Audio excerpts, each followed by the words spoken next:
As Ukraine and Russia fell into war, I had some questions about what it meant for cybersecurity. Jon Murchison, CEO of Blackpoint Cyber, to answer those questions. This is a bonus episode of The Business of Tech.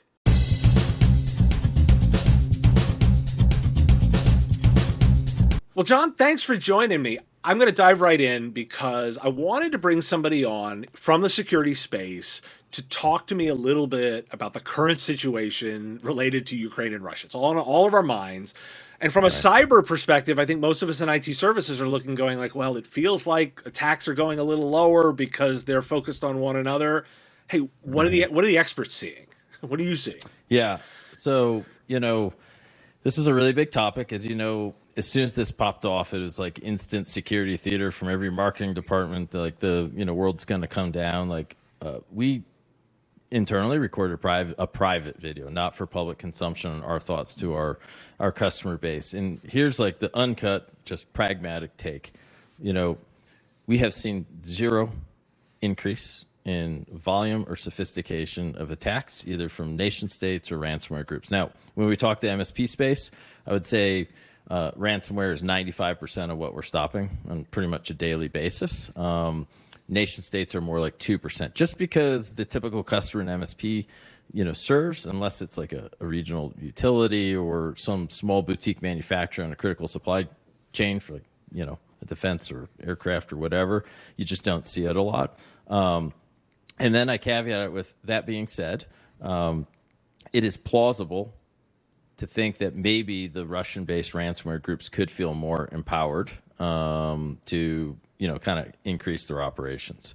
But then right at the same time, Conti had some issues. Conti is obviously one of the biggest Russian-based ransomware syndicates. And like all these syndicates, they have folks from all different countries. And I don't know if they had Ukrainian guys in the game or not, but they promptly had some pretty massive leaks that, has caused different trade for us to see different tradecraft.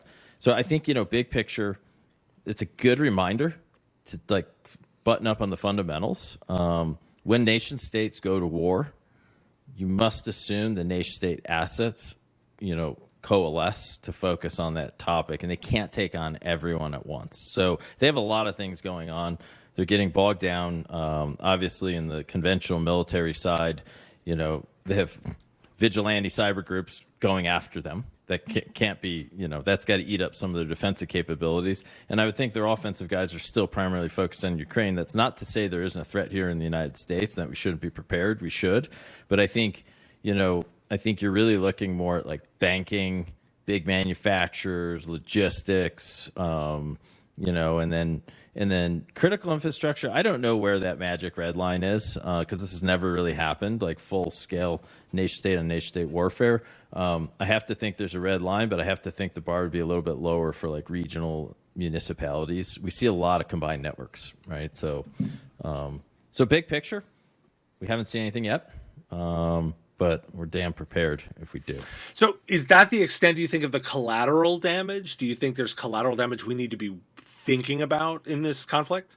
Yeah, I mean, I think the collateral damage will happen if, offensive actions are taken against, Western countries at like where it's like this is clearly a nation state, not just like a criminal syndicate or something like that.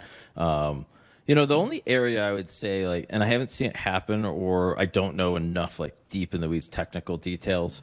I have read that there have been, and I have no inside info, that there have been some attacks on Ukrainian ISP internet infrastructure.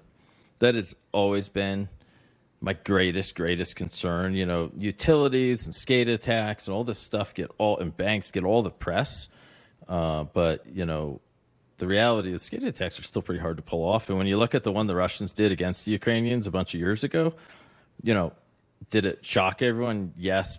It took the power out for about 230,000 people for like 12 hours. But there's actually no SCADA protocol or PLC attack in that. It was actually more live off the land, literally open the breaker type attack and destroy everything on the way out. And frankly, we have thunderstorms like in the spring and summer that do way worse here all the time. So those are really hard. I worry much more about routing and switching infrastructure at the core. That is the glue that everyone sleeps on. That is by far, in my opinion, the most critical infrastructure when it comes to internet comms, because it just has cascading effects everywhere. Okay. So I'm going to ask you then to take out your crystal ball, right? And the Yeah. typical caveats on this: it's crystal ball, it's Yeah. cracked and it's foggy, so we know it's So I'm just gonna make it up. right. So we know it's not great. Talk to me about how you think this might play out, and maybe we'll do sort of two scenarios to give you a little sense. Like, what's kind of the worst way this might play out cyber wise, and what we would be hoping for, like on the good end of the spectrum. I mean, yeah, I think worst way this plays out on the cyber side is, there's large scale attacks against internet communications infrastructure, media infrastructure, banking, manufacturing, and logistics.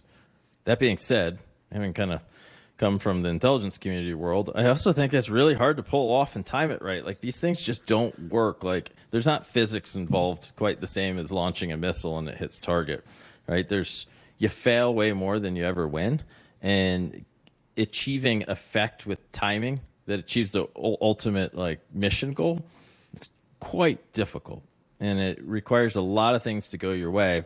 And I also can't imagine doing it while being attacked at the same time. I think it would actually be quite difficult. So I think on the kind of worst case scenario, they just decide to go all in on cyber warfare.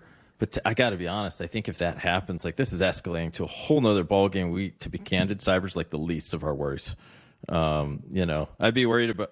I worry much more. To be candid, way less about the cyber side. I worry way more on this going something past conventional or something where our satellite infrastructure.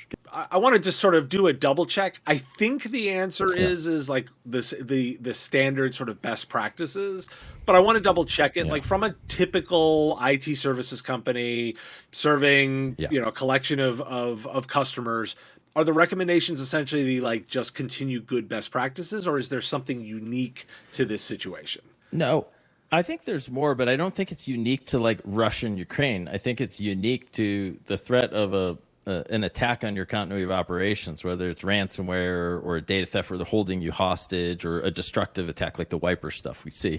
So industry best practices mostly, to me, focus on reducing your attack surface. So, the way we like to look at it, and it's kind of riff of a nice model called the Cyber Defense Matrix that Sunil Yu made. But, we take a step back and you look at any infrastructure, and this is taking compliance out of it because I consider that mostly checkbox security. Sure.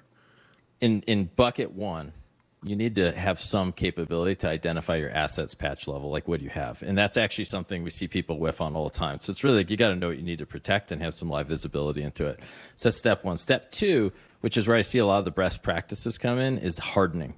So this is IT hygiene. So this is everything from locking down your RMM, multi-factor authentication, regular patching, continuous external vulnerability scanning specifically that reduces your susceptibility to remote code execution. That's a key area. And then the next two areas is where I kind of diverge with industry best practices, kind of in air quotes, because when you look at detection, most all like cyber malicious activity breach detection is so myopically focused on the malicious tool set. And the dirty secret, if you've ever done this game before, is your malicious tool sets are part of the game, but so much of what you do on the keys looks like clever system administration. You're trying to figure out where you are, you're testing creds, you're port scanning, and that's what we call tradecrafter behavior. And that's where these two worlds need to be merged together. And frankly, there just aren't a lot of people that are good at it out there still, because so much of the dev effort goes towards catching the malicious software. Because I always say, if you ask a software engineer, which I consider the biggest brain guys, to catch a hacker, they're going to try and catch what they would make if they were on the offensive side, which is persistence techniques. This is, kind of exploit techniques, and then just malware in general. If you ask the guy in the keys many times, he's going to be looking for, some amount of $ share, right? All that live off the land, privileged creds, lateral spread. And so I think it's really important that in the detect, you merge those two areas. And then the third part is response. And this is where our industry has kind of bastardized the term a lot. But what it really should mean is real-time response. If you don't have a capability at 2 a.m. to operate with an assume a breach and assume your automated security tools don't succeed, how are you going to take action? And I think that's where the industry's changing, because the typical model was I get a SIEM, I gobble up terabytes of logs, I make dashboards, I have threat hunting. Well, That does not work at line rate, period. Like, it just does not work fast enough, but it's great for compliance. It's great for checking the boxes. It's great for forensics post-breach. And then the last bit is just would be really the write-a-boom, like assuming all went wrong. And that's best practices, cloud backups, having a disaster recovery plan, just making sure you have your kind of insurance and IR folks on speed. You actually know who to call. So I think part of it is like, what capabilities you have in place combined with best practices on hardening. I'm going to ask you a really targeted one around best practices because it's one that I feel gets an interesting debate. The head of the UK Cyber Center actually came out recently and sort of commented to, I think most businesses should go to auto patching because patching is a pretty standardized thing these days. We've got, it's pretty well maintained. These big companies generally know what they're doing. And by the way, because of the problem, like just turn auto patching on. Most IT providers come from a legacy of thinking like everything has to be tested constantly, checked. Where do you fall on this idea of, particularly for smaller companies like the typical SMB? Shouldn't they just turn auto patching on? Isn't that better? I'm going to have a weird answer. I was a network engineer before I got into hacking. So I have a natural reaction that the IT guys have, which is until my Windows 11 computer can update and not break shit, think of manufacturers. There's so many industries where a patch takes them down and it can do as much harm as good. I'm a firm believer in continuous vulnerability scanning and a regular patching platform. If I saw a better track record of auto patching not breaking stuff, then maybe I'd support it. But I can tell you, like, we have issues once in a while in our cloud where we run a really modern stack, and Amazon might auto patch something for us and it causes us problems. So I just don't. I think there's just too many moving parts to send it. Now, if you're just talking about like auto Windows update on like an attorney's office that doesn't have manufacturing or, any sort of, kind of weird technologies, yeah, I think it'd be fine. And I actually think Microsoft is working on some really cool new kind of patching capabilities via their Graph API, if I've heard it right, that are kind of outside that Windows update. And I think that might open the door for a little more flexibility. I'll let you split the difference on that because, in fact, when I think of that, I do actually think of that typical small little lawyer. And I just sort of say, like, I think I just turn that thing on automatically. Yeah, just that one's probably good. Right. It's just when I look at our customer base, we do large enterprise too, but it is like everything from a tiny 5-person, kind of like property management shop, to a lot of manufacturers, logistics, and people that really will go down hard as the patch. And I think, by the way, this is where the expertise comes in, but it isn't one size fits all. And I am advocating, at least for many network engineers, to go, look, in some of these cases, auto patching is better. Like it's like there's these use cases at the low end where I think you're right. Just make that automatic and don't think about it because that's the bigger risk for them. I think so. But also when I look at like what burns most companies, it's funny. If you read the Verizon breach report, it's phishing. Like, we do not see phishing as the number one way you get ransomware. It's the number one way you're going to detect malware because it's coming in through there all the time. And I think that skews the results. What we still see nonstop, RDP over the internet, a lack of patching on your like network and security appliances. That's a huge area. Running a DMZ, this should be dead. Everyone screws them up. They screw up the rules. It's hard to write the firewall rules right. And inevitably, and then, so really like maybe auto patching is best on anything sitting live on the boundary internet facing. I don't know. When it comes to the inside, the reality is it's rare that we see exploits thrown inside the network. Okay. It's usually just a way to get in. I'll tell you the area I totally believe in auto patching is in the browser. Okay. Because I'm sure hackers would disagree, but my opinion is the holy grail exploit. The one, if you could pick any exploit you want, it's not a firewall exploit because everyone runs a different firewall. It'd be like an Edge, Chrome, or Firefox remote code execution technique. If I can give them an ad or something or whatever, exploit and get access to their system, that is the area. That should be just as soon as a new update comes out, roll it, because that has less effects than a system patch, because the system patches just aren't exploited that much inside the network. So I would focus on boundary and browser. That's some great advice. So I'm going to give one more sort of targeted technical and then move us back into regulation. What about the idea of just blocking countries? Like the vast majority of small businesses, like if I think about which are most businesses out there, they're not doing business with a long list of countries that just shouldn't even have access.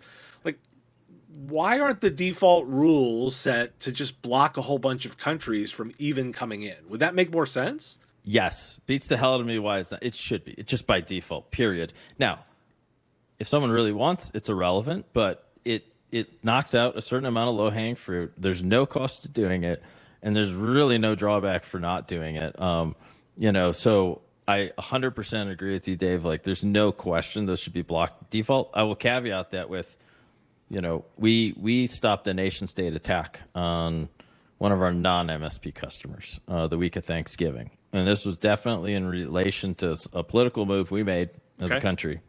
And that night, we had guys come in.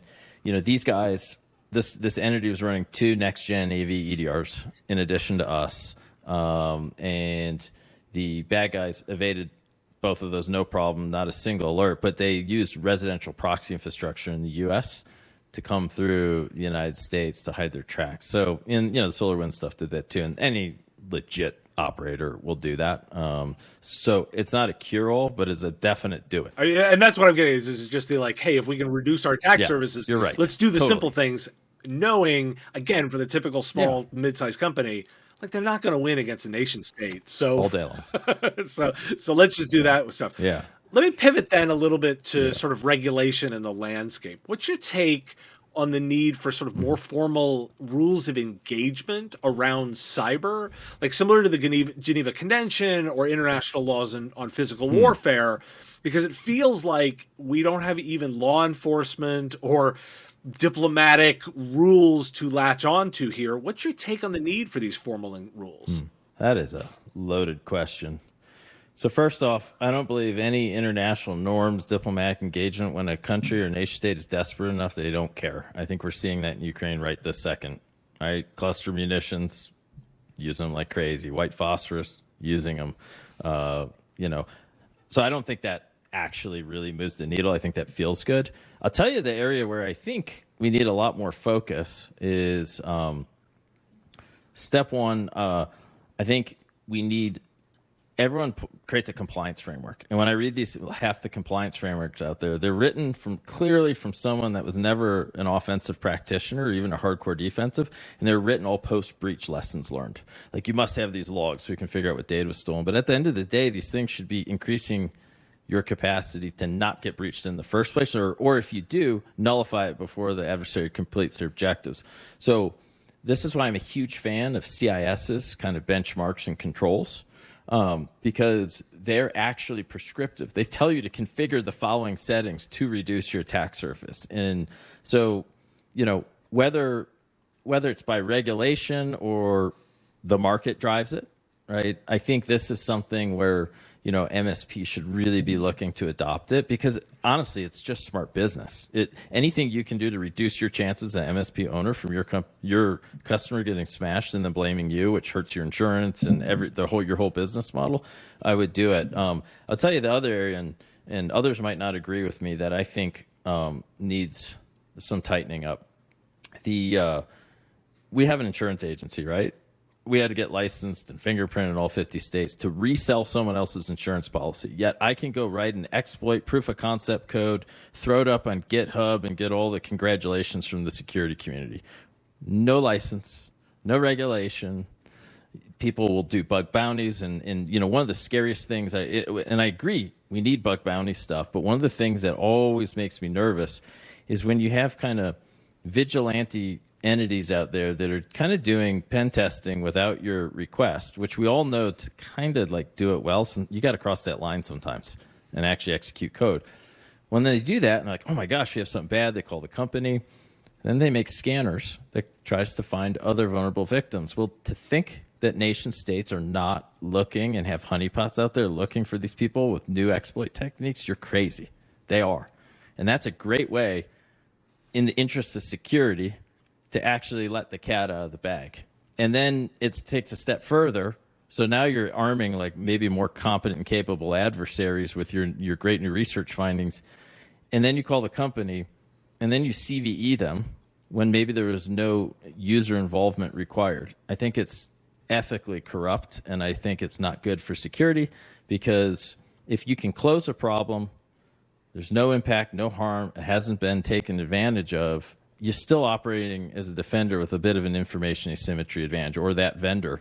When you make it public, how many variant follow-ons? I mean, we all saw, like, the exchange thing had multiple, once the community found out about it, you start seeing follow-on exploits. And so that's why I think it's nuance matters, details matters, and we have to balance transparency with actually doing what's right for the end customer and vendor to keep the infrastructure secure, so that it isn't all about just getting, kind of resume builders, for the security research community, because I think they play an incredibly legit role.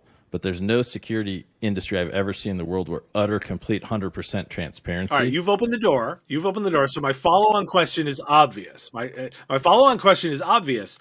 What's your take on what a vulnerability disclosure program should be? Like, what's the way that it should work for software vendors? In my opinion, if there is a vulnerability that requires end user involvement, like the IT guy, the end customer, to apply a patch because it cannot be pushed out, you have to shout that from the rooftops. That has to be public, and it has to be everywhere. If you have a capability that that was brought to you, there was no evidence it was ever exploited, it was never known about a criminal group, I personally think the act of writing about that is doing nothing but educating your adversaries on a potential weakness. And if it was covered up, I think I think everyone should keep their mouth shut. I also think a formal bug bounty program, where you can work with the researchers, is really good. I would love to see for the MSP vendor community an ISAT concept where the vendors that care step up and sign an MOU and say, we commit to regular application pen testing. If there's a vulnerability that it's like, we can't fix this fast enough, but other security vendors can cover it, maybe we have a private closed door way to share that stuff, with some government involvement so that we can be more prepared. So again, nuance there, but I think that's my personal opinion, but it's totally up for debate, to be clear, because not everyone's going to agree with me. I've seen it from both sides, and this is my honest, just pragmatic take on what I think is the I've been best focused on this area, so that's why I asked the question. So if vulnerability disclosure is the front end, let me ask then, what's your take on breach disclosure, which is essentially the back end of that? What's your take on breach disclosure notifications? Oh, I think that's a legal issue, and I think you absolutely have to do it, and each state has different rules on it, first off. That is something like... Listen, you kind of judge people on what they do when no one's looking, right? And I think this is a perfect case. If you sweep it under the rug, that's an unethical move. You need to inform your customers. I would say the definition of breach is also, maybe there's a legal definition for it, but, we stop stuff every day. Bad guy's in network. He's gone nowhere. He's snuffed out, done. Should a vendor disclose that to the world? I don't know. I don't think that does anything for anyone but create concern or panic. If part of their code base was stolen, if their customer data was stolen, unequivocally you have to. So I'm going to ask it a different way then. If I gave you the magic wand and you could cast a federal piece of regulation around breach disclosure, what would your version look like? I think my version would start with a definition of what we consider a breach. So kind of along the lines of what I was just saying, loss of customer data, loss of PII, loss of source code or something that could enable follow-on attacks, or something that actually disrupted operations. That was a malicious thing that disrupted operations and maybe left you not serviced at that point in time. I think that's something where there should be a requirement to disclose to your customer base and a requirement to disclose to the appropriate government agency. Gotcha. Well, Jon, you've given a ton of information today. I understand you guys have launched a new podcast. What are you up to with that? Yeah, it's called The Unfair Fight. And really, this is a podcast we're really excited to do. We just filmed our first episode last week, and we just want to shine a light on kind of three main areas. Like, one is going to be a tech track, right? We're going to look at malware trends, and frankly, this is just a way to keep our customer base and the MSPs up to speed on the latest and greatest stuff so that they can better defend themselves, right? The middle tier is more on really how to run high performance orgs. This is geared at owners